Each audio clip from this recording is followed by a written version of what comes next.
To start with, I'm one of those guys that back in seventh grade, I knew I wanted to be a developer. So I am what I wanted to be when I grew up. And as it turns out, I started coding, and then got into selling software, got into selling services around it, delivering services, and then had the opportunity with some great friends of mine, Randall Ward and Matt Galvin, the co-founders of AppFire. We're just starting to build a product practice, and they asked me to help them found their product practice. So that's how I pivoted into product, from kind of doing everything but product around software development and delivery and so forth. And so I came to AppFire and helped found the product practice. Welcome back to the show. This is ThriveCast, I think episode 68 or 69. And today we're going to explore how we're going to turn product data into real revenue impact. We have with us the famed Michael Kuhl.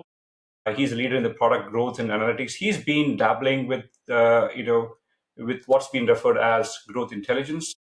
At AppFire, he's helped build a product-led growth and analytics system that essentially influenced about 170% of uplift in the ARR, primarily through the growth intelligence modules that he and his team worked on.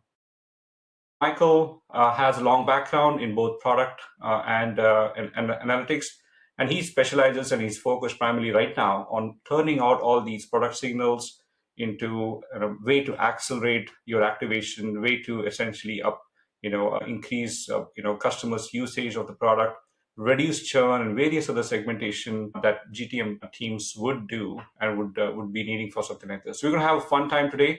So if you've started to look into some of these growth intelligence, this would be a good podcast. By the way, this podcast is live streamed on LinkedIn and YouTube. This is the second time we are trying this. So if you're seeing any glitches over there, so we'll probably take that off next time. But in the meantime, Michael, welcome to the podcast. I'm so happy to have you here. Thanks for having me, Guru. I'm really looking forward to talking about that. Thanks for the kind intro. This is the subject that I could talk about for hours, so I will try to be concise and not make this go hours. Thank you, Michael. So, Michael, your background is very interesting. A lot of our listeners have been, mostly, either product growth specialists. They are either founders or growth leaders at various SaaS companies. There's quite a few investors there as well. Could you maybe explain a little bit of, your background? How did you go from someone in the product space to an analytics to now spanning across the board into growth intelligence? Maybe touch upon, you have an interesting background. You started off with Atlassian and various other things, over there, and then you've now spanned, very horizontal, very broad approach towards growth intelligence. So I think the listeners would love that back. Yeah, sure. So, to start with, I'm one of those guys that back in seventh grade, I knew I wanted to be a developer. So I am what I wanted to be when I grew up. And as it turns out, I started coding, and then got into selling software, got into selling services around it, delivering services, and then had the opportunity with some great friends of mine, Randall Ward and Matt Galvin, who are the co-founders of AppFire. We're just starting to build a product practice, and they asked me to help them found their product practice. So that's how I pivoted into product, from kind of doing everything but product around software development and delivery and so forth. And so I came to AppFire and helped found the product practice. And before I had come, I had also done a fair bit of data work. I'd run some data integration teams, run some analytics teams before, more general purpose, application integration, Salesforce oriented, and so forth. So when I was at AppFire and doing product work and having a lot of fun and actually working on a couple of their top analytics products that they sell for embedding in the Atlassian suite, it came to time to really get serious about product-led growth, really get serious about growth approaches. And we started building out a growth team, and we knew we needed to build out a real solid analytics practice. So I got to take all that experience I described into the data experience and got a great opportunity to build out a product analytics team. And the funny thing is, AppFire had analytics. They had pretty simple analytics setup, and you could tell when I looked at the configuration, it was basically a checkbox. We should implement analytics. Therefore, the engineering team went in, implemented analytics. There was no intent. There was no roadmap. There was no objective with it. It was just the user did the thing. Okay, let's record that they did the thing. But they didn't start with questions. They didn't start with goals. So that was the first thing I did was working with my peers in growth is say, okay, what are we trying to do with this data? What are our objectives with this product? And the funny thing is, so AppFire is the largest Atlassian marketplace vendor. Bigot, they're the 800-pound gorilla in the room. Atlassian was one of the founders of product-led growth. The Atlassian marketplace is entirely product-led, and yet there was no product-led approach. It was very much backward-looking. How much revenue we're generating, how many trials converted, how many customers have churned, but no growth-oriented focus on the analytics. So that's where we started shifting, was taking a growth intelligence approach, moving from looking backwards to actually backwards to what happened with our customers, with our trials, and pivoting to understanding the why and understanding what we could influence to improve activation, improve conversion, and so forth. It was a great experience. I'll always be grateful for it that I was asked to do that, and it's turned into a big passion of mine. Yeah, I think you mentioned a couple of bullet points. So thank you for sharing the background there. I think as you joined this particular team, you mentioned that analytics was there as a tick mark, mostly focused on the user, not even the user journeys, but the struggling of the session. Revenue, basically. Yeah. But the organization leadership team was focused on lagging indicators, which is like revenue churn, and you were more interested to say, hey, this happens because of certain things that the users or the accounts are experiencing. So that shift from going after the lagging indicators, measuring that as your primary North Star metric, to looking at the leading indicators. I think you've mentioned, and you talked about this, you wrote about this on your LinkedIn, extensively about the rear view mirror issue. Could you maybe share your thoughts on how did you, when you found out that the leadership team was focused purely on the lagging indicators, like revenue focused, all of that, and that there needs to be an organizational change to shift more to the left side of the equation where the users are experiencing the product for the first time. The whole user journey that you mentioned about and the growth really starts from that particular experience. So maybe walk through that shift a little bit on how did you go from being on the very right side of the shift, which is the revenue indicators, to the left side of the shift, which is understanding the user journey, understanding where the growth bottlenecks are. Yeah, well, I mean, first it started from really the top. The AppFire got its first round of significant investment in 2020, early 20. Okay, you're gone. I'll wait for you to come back. Hey, Guru. Hey there. So something happened here. I'm going to delete, all of these things. Riverside bombed. I opened a chat support ticket while we were gone. Yeah, well, like I said, your video is pretty low quality, so they may be concerned about your connection. I checked mine. I'm stable and fast, so I wonder if maybe also you're having a little bit of connectivity problems at the moment. I don't seem to have any problems. I'm on pause this for a quick second. Okay. So Michael, thank you for the background there. You were mentioning about the lagging indicators versus leading indicators, and the AppFire leadership team, as you were mentioning, was focused more on the revenue side, customer churns, but not so much on what's happening, at the beginning of the journey. Could you maybe share a little bit of maybe anecdotal experience of when you found out about something like this is happening?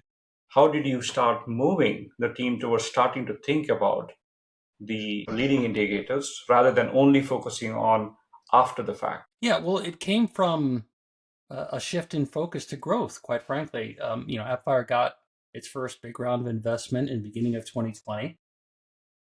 Investors immediately, of course, are about revenue growth, and AppFire started its acquisition spree as well. Focus became on growth, and so a growth team was being built out in the product org to address that.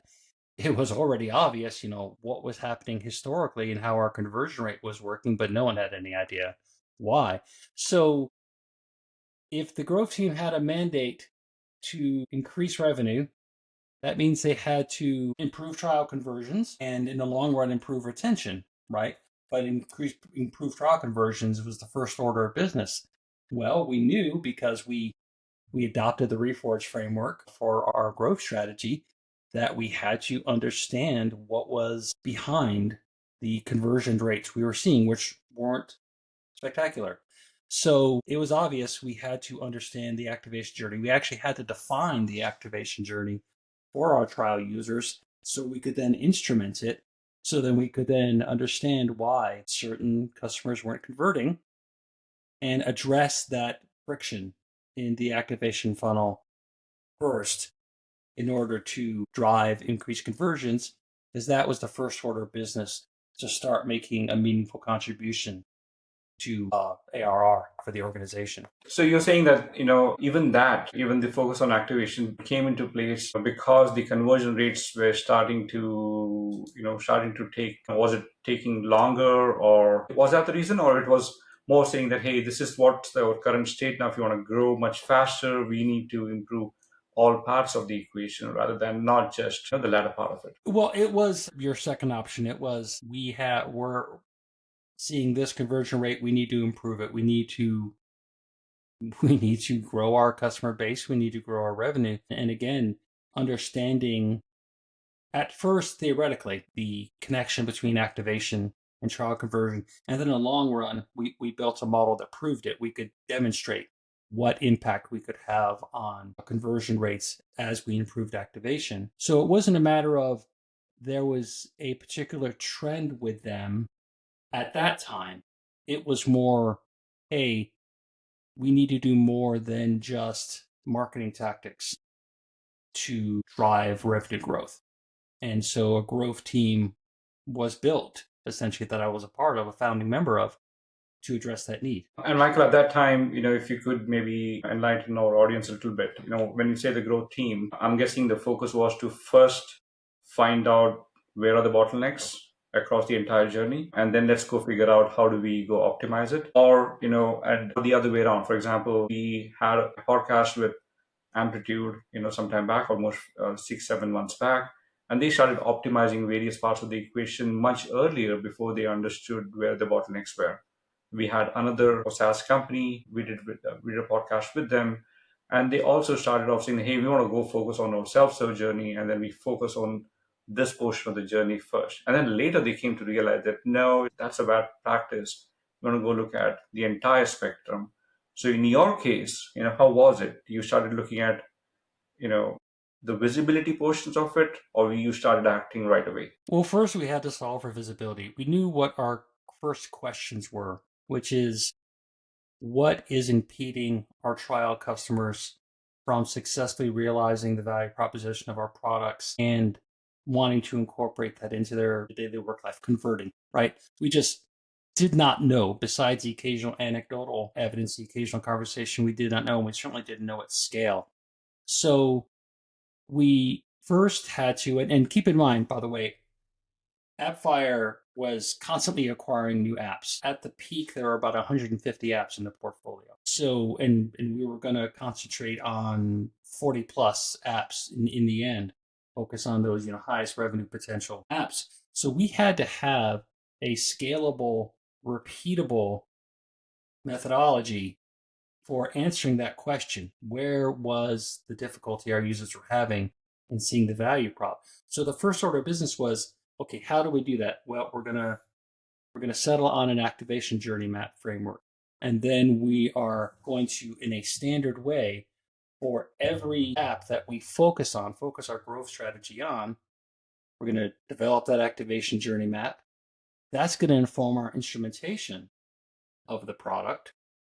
And every product was instrumented the same way. They all had a sign up moment instrumented, a setup moment, an aha moment, a habit moment, very consistently, so that we could take this playbook, this growth playbook, we were developing it, and apply it to each app as we focused on them. And I say it wasn't necessarily sequential because we had, in the end, we had 10 growth PMs that we were working with. It was 10. Sounds right. We had a lot of growth PMs, so we were, in parallel working on a lot of apps. But that meant we had to have a playbook. We had to have a process that was standardized the way we could attack it. So yeah, the first order of business was what is going on? What is the impediment?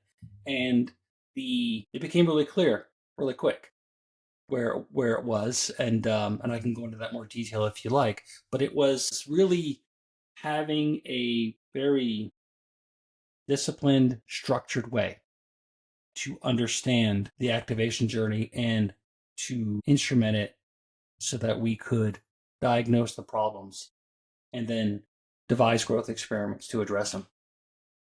Yeah, that's beautiful. I think that's very rare. It's very contrarian. You say that, hey, you go back to the design board and look at, hey, every app needs to have a standard language, the domain language of growth intelligence. In this case, you introduce is what's the aha movement, what's the activation movement, what's all of these movements, and then you translate that to various apps. So maybe Michael, if you could circle back on now that when you reflect back on it, and now you started to mention that as growth intelligence, what would you say is growth intelligence now? Right? When in AppFire, when you're doing this, you probably did not call it that way. You call it as analytics or something at that time, right?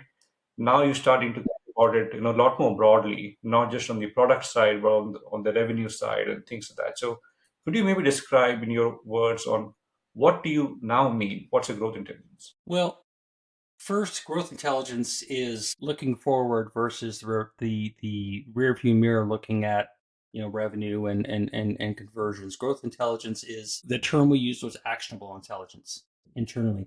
It was information we could take action on literally in the moment, whether that was team members in the go-to-market team or whether that was automation, something else. It was right there in front of us, so we could take action to influence those backward-looking, those rear mirror-looking metrics. And once we proved the impact we could have on growth and ultimately the impact we could have on revenue by understanding the journey and applying, devising growth experiments, and applying this playbook to these products, then we started expanding that. We started having cross-functional conversations with marketing, with support, with sales, and starting to show them we have real-time signals that are informing our tactics.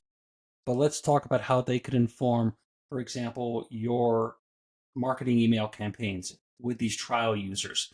Let's talk about going beyond this canned email campaign that everyone gets the same message at the same cadence all the time. But let's take this real-time signals that we can hand you and let's shape how we communicate with the customers.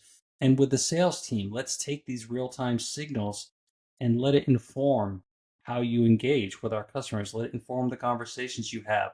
Let that be part of your actionable intelligence that drives the tactics day to day, week to week that you're taking to make your contribution to growth. Okay, so let me understand this, and maybe I might have a clarifying question on this. What you meant by growth intelligence now is being able to bring in and align your entire org. In this case, you're not focused only on the product side of the things, even though that's where you started seeing some of the problems. But you started aligning the product org, the GTM, the sales, maybe even the marketing org, who were driving the signups. You mentioned something which is a lot more contrarian. The customer success org, who were reaching out, to the teams on emails or whatever that might be. And you also align the revenue org, right? Being able to go bring in all of this. So essentially it's an alignment of 4 or 5 different orgs that you started taking that as part of the charter. I think the second thing that you mentioned is using real-time growth signals, to manifest the customer's journey, to be in the appropriate places of the customer journey.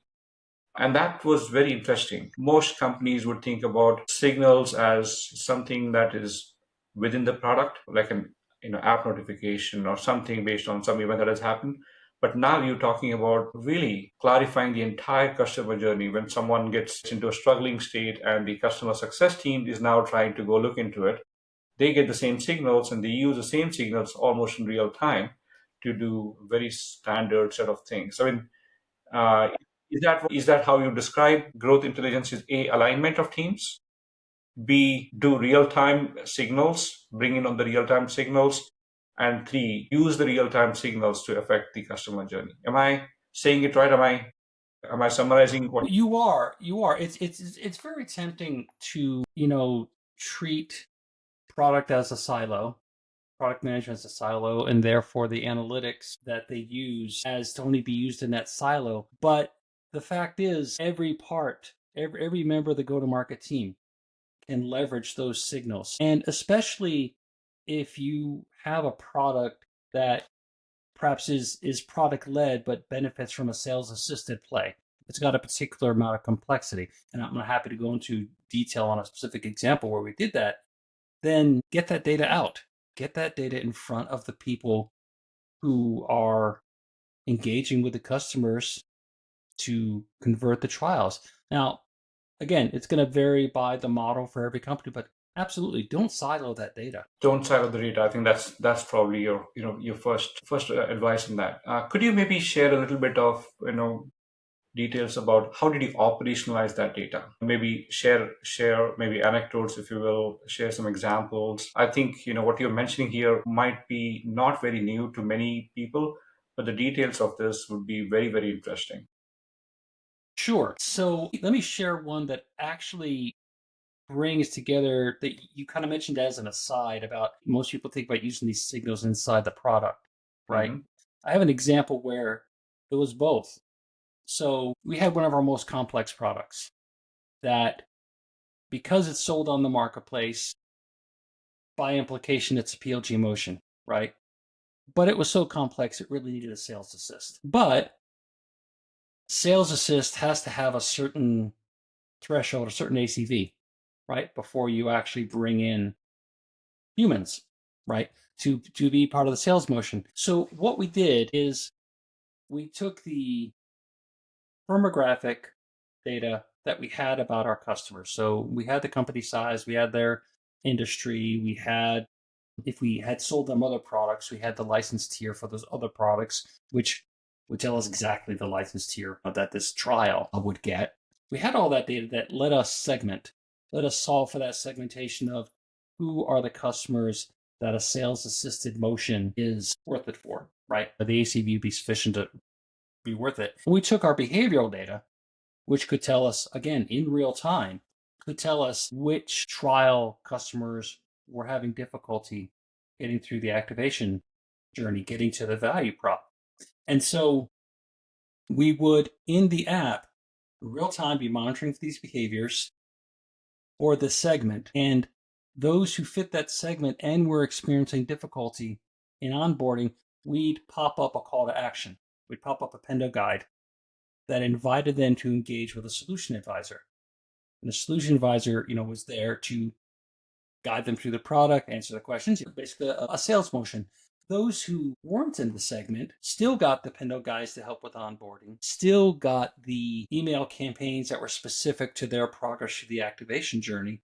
But this allowed us to be very strategic about how we focused our sales assisted motion versus our strictly PLG motion for our customers for that product. Okay, got that. That makes sense. Maybe could you share another example? What intrigued me when you said that you brought in customer success, that's contrarian. Could you maybe share some examples where some of these real-time signals could be beneficial, either both theoretically as well as how AppFire might have used it, wherein these signals were used in a way to to do their jobs, could be recover a customer, or to, if they were, I'm not sure on the AppFire business whether customer success teams were even incentivized to help them activate it, meaning where the solution advisors really coming in from the customer success teams. So how did they use these signals? That's my core question. Sure. Yeah. So to answer your last question first, solution advisors were pre-sales. Customer success was retention and expansion.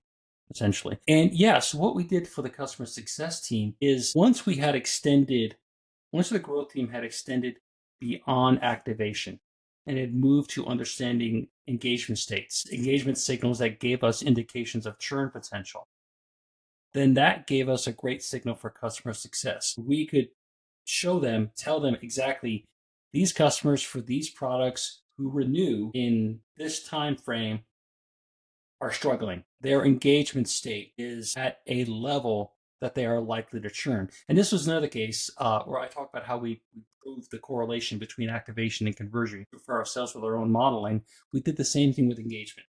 We were able to demonstrate that different engagement states, levels of engagement of the team with the product, correlated with different retention rates. So we could very precisely tell customer success, you need to talk to these customers of this product about this specific difficulty they're having or this particular benefit or feature they're missing out and have an informed conversation with them in order to retain them. Don't just, oftentimes customer success teams, they'll have their QBRs, right? And they may have some other conversational engagements. And I did this slide deck once talking about this very, very strategy internally. And on the opening slide deck, it was the scene from The Matrix, the blue pill versus the red pill. And it was basically offering have conversations and maybe possibly find out what's really going on or see real data and see the real world and understand what's really happening so that you can have really informed conversations. And the analogy I gave them was if you're a trial lawyer and you go into court and you're deposing a witness, you never ask a question you don't already know the answer to. I'm giving you the answers to their questions already so that you can ask good questions and move the conversation to a helpful place to make sure they're getting value from our product and make sure they retain. That's interesting. So, could you maybe share, if it's possible, how did they take it? How did the customer success team, who may not have been used to given real-time signals like this, and being told that hey, there are maybe 10 customers, that you should go work on right now, otherwise there's a risk. How did they take it? Well, so I shared the strategy both with our customer success team and with our channel partners from an account management perspective. They didn't necessarily have customer success, but they were managing their existing accounts where they had resold our software to. And the reception varied. At one presentation, I had one of the members exclaim it was Christmas. I just given him this wonderful gift that was gonna help them make more money, basically. And others, the response was, well, that's interesting. And then it ended there. Yeah, yeah. So, there was definitely opportunity for improving the vision setting or, doing more education. But the more data informed teams had more success. Those who are hungry for those insights and wanted to learn how to, learn new and better ways to help make their customers succeed. Those are the ones who are receptive. Those who just liked having occasional phone calls and sending emails, maybe not so much. Yeah, so I have a subsequent question to that one. So I think, teams might react differently. I think you probably saw the two ends of the spectrum. It's interesting and do nothing about it. And then, hey, tell me more. And then, so should we spend a little more time on, hey, tell me more. This is something I could use. Could you dive a little more deeper into how, this is where I'm trying to understand, how did you use these signals and turn them into revenue conversations? Because I think you mentioned at the very beginning of the podcast that the leadership was very revenue focused at the very outset. So very likely that the same DNA might have percolated down to various teams. Could be sales teams, again, revenue focused, product team may or may not be, customer success teams, maybe. So how did you take these conversations about these growth signals and turn them, associate that these are the real signals of the hundreds of signals we'll give you? These are the signals which will actually translate directly into revenue.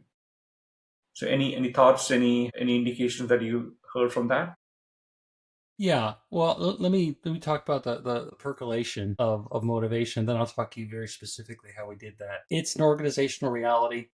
that even if leadership gets it and leadership says, yes, this is the direction we need to go, it doesn't mean everybody on their team or in the, subordinate teams are going to get the message and engage. I would seek out, certainly early on, I would seek out those leaders or those individual contributors who got it.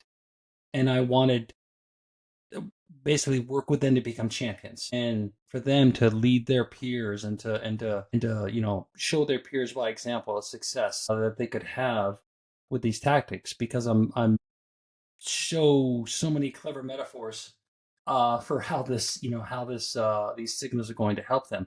But one thing to get very specific that I did to try to make it as concrete as possible is, again, going back to that firmographic and license data we had besides the signal data, is we were shipping our in our case we were shipping our analytics data into the Snowflake data warehouse, which is where all the other firmographic and building data live as well. So that gave us the opportunity to build views, build dashboards that not only showed this is the customer who's having this trouble, here's how much money's at risk. Interesting. Right. And so I was able to put a number on it, and it went from, for some people, that's interesting to, okay, if I retain that customer, that's a third of my number for the quarter, for example, right? And with sales and oftentimes CS, customer success teams, having a number on their head, being coin operated, sometimes that was what we needed to do in order to form them. And frankly, they needed that to prioritize it, right? I could hand them 100 licenses that were at risk of churn, and that is the information they never had before. But when I put a revenue number on it, and that coupled with, okay, how long till they renew, right? A few other metrics, that informs prioritization. That informs then, focus this week, this month, I'm going to focus on these customers because maximum revenue at stake, right? And the decision times closer than others. That's interesting. So I think we touched upon maybe I think, if I summarize what you just said is, you sought out those people who were getting it, you turned them into champions, and they became champions over a period of time because they could now know this is how the work that they would do directly, associate with revenue. And I think you gave 2 or 3 examples wherein, hey, here's the revenue that's at risk, because of Right. renewal. Here's the revenue that's at risk because of a churn. Could we flip that playbook?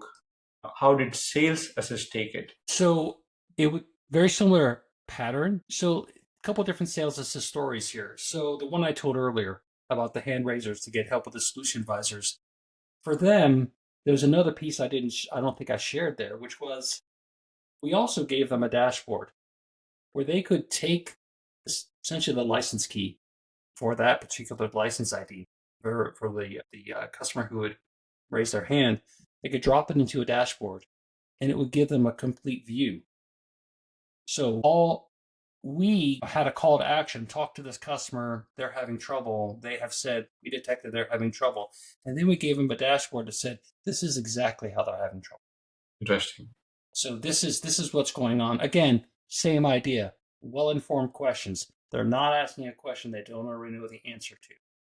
Let's get to the heart of it and let's really help these customers out. So that was received very enthusiastically. Again, they're used to, before it was there's a pop-up form on the product site, on the product page, the marketing product page, talk to someone about this product, which is great. But one, most of the time, they hadn't even started the trial yet. And you were starting, except for a couple things filled in on the form, you're more or less starting from square one with discovery to understand how you could help this customer. Whereas we were giving them, again, actionable intelligence, how they could take. So that was a revelation for them. And then the other side of the sales assistant is one other thing we did was, again, because AppFire is such a large app portfolio, very common for customers to have more than one product, or you're looking at other of our apps having already bought one. So we made a dashboard that showed the set of trials for existing customers. The weird thing about Atlassian marketplace data is it's kind of hard to tell the value of a trial while the trial is ongoing. But if they're already a customer of ours, or if they had done a trial before, we knew almost certainly what tier they were going to be at because we had that data about the previous license. So I could then give them, hey, these are the customers who are in the middle of trials that we've encountered before. So now I can tell you what the potential revenue is for this particular trial. So once again, I could help the sales team prioritize which trial customers to go talk to based upon the potential revenue from that license. So I think maybe to summarize this, pretty much for each of the organizational teams, you had similar dashboards. You mentioned about customer success, getting a dashboard or some kind of a data to them, and a very similar exercise for sales assist as well, primarily focusing on the trials. I'm guessing that might be the same rhythm that you might have followed, the same pattern that you could have followed at all the other 5 teams that were contributing towards growth. With that said, I want to segue into organizational enablement. I want to spend a little more time on how did you essentially stitch all of them together. All of these are different teams, and you keep telling me a little more about that. Hey, data essentially stitches everything together. But in your case, how did you bring all of them together on the same page? Was dashboards the only view? And what was your role in enabling, when I say your role, your team's role in enabling that these dashboards, which go after different leaders within the organization, they are trued up to the business value that they were looking for? Yeah, so one, yes, dashboards, but only dashboards because at the time that was the fastest way to get the data in front of those team members. The ultimate goal was to just send the discrete signals into the CRM and put this, or in case of sales, put it into the CRM so that the data was right there where they worked. It was part of their workflow. I really didn't want sales team members having to swivel between screens, right? And understand it. But I wasn't going to make the perfect enemy of the good. The first order of business was educating them on what was available, getting the data in front of them, because in any organization that's built out their tool set or infrastructure a bit, there's going to take some time. Oftentimes you have to get in line, right? If you want to do an integration or if you want to update your CRM's data structure, right? So I took that approach of getting data there. Now, how we were able to accomplish that is because early on, we invested, as I mentioned earlier, in shipping a lot of data into Snowflake. So we had various platforms that were collecting these signals. We got them all into Snowflake because we wanted to hold them together with the firmographic data and other data that we had.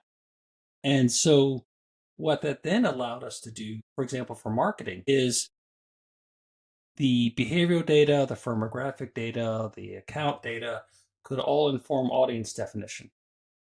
So we could have a customer data platform that defined an audience based on all of those signals, all of that data, and signals from marketing that I haven't even discussed yet, right? Bring all those signals together to define an audience. And that's how we did those, when I talked about the email campaigns that were specific to each individual trial's experience, how far along they were on the trial. They got specific targeted messaging, not just direct messaging. Well, we could do that because we were shipping all these behavioral signals into a place where we could put a CDP in front of it and define those audiences. So it's pretty revealing on this plan.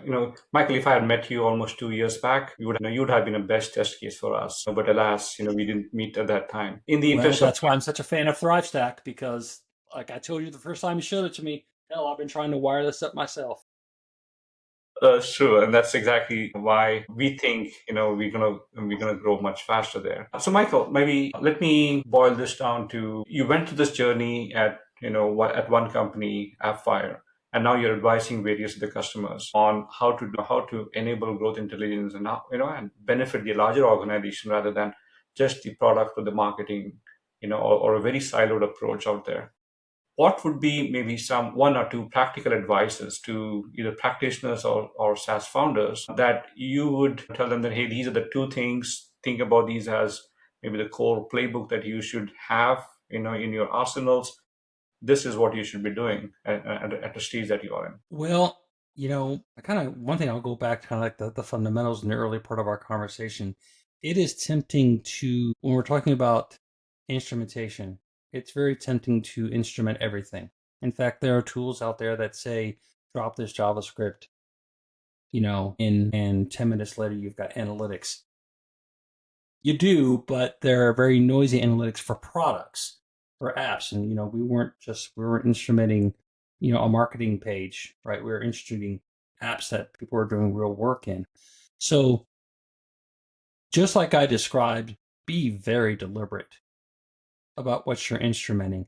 Have a question that you want to answer, and then decide what is the minimum amount of data you've got to collect to answer that question. My first question would be, are our customers actually experiencing, or our trial users in the case of PLG, are they actually experiencing the value prop? That's one or very small number of events, but right there, that is the key to conversion. Are they seeing the value of the product? Answer that question first. Then you can work your way back. When you're mapping out the activation journey I talked about, the setup moment, the sign up moment, and so forth, map that out to understand why they aren't seeing the value prop. But yeah, it's very tempting, and you see it all over the place where people are in such a hurry that they just instrument everything without a real deliberate plan. And then a year later, they're talking about how sloppy their data is and how they need to clean it up. And Yeah, I would say, yeah, and how start simple. and how they are paying $40,000 or $60,000 to Amplitude or something like that. I've seen those bills. Oh yeah. I mean, I had the biggest fire hose, at AppFire in terms of data, and I was being careful about what I was collecting. So yeah, those bills can go up there, but they don't. At least I knew what I was collecting was very deliberate, right, and was useful, not just a bunch of noise. So I think your first advice was be very specific, define a goal, keep it Yep. small, and then only instrument, towards that, and not necessarily go, on a free will to go implement all the other, all the other telemetry. Anything else that you would recommend? Yeah, when you are, the output of that instrumentation is, I want to answer a question, right? When you start building out your analytics and you are, ask for this dashboard, that SQL query, that report, it's very easy to become very scattered. Again, very scattered in that sense. You should have very clear questions, very clear strategy in mind that informs the signals that you're presenting to your stakeholders. And those signals should have a clear call to action. So for example, going back to the sales team story I told, ultimately I want to get to not, hey sales team, look at this dashboard, here's what it can tell you, but rather, hey sales team, go talk to this customer about this thing because of this reason. It's worth this much. I want very clear call to action. Same for customer success. For marketing, I want to say, hey, marketing, engage with this customer about this thing because they're behaving this way and it's risking this much revenue, or there's this much revenue to be won. You don't want to be slinging dashboards. I mean, they're pretty and you need some, absolutely. But really what you're trying to do is give every stakeholder a very clear call to action. Answer the question so they can act on it, not give them a whole bunch of numbers they have to look at and do the interpretation themselves. Yeah, I think those are two wonderful advices. If I can summarize, start small, but don't try to boil the ocean. I think that's what you meant by. And then The second one was be very specific to your stakeholders, which is don't again give them a whole bunch of load of data. Ask them, hey, here's 10 things that you should do or 2 things to do, so that you can recover your customer or activate them faster.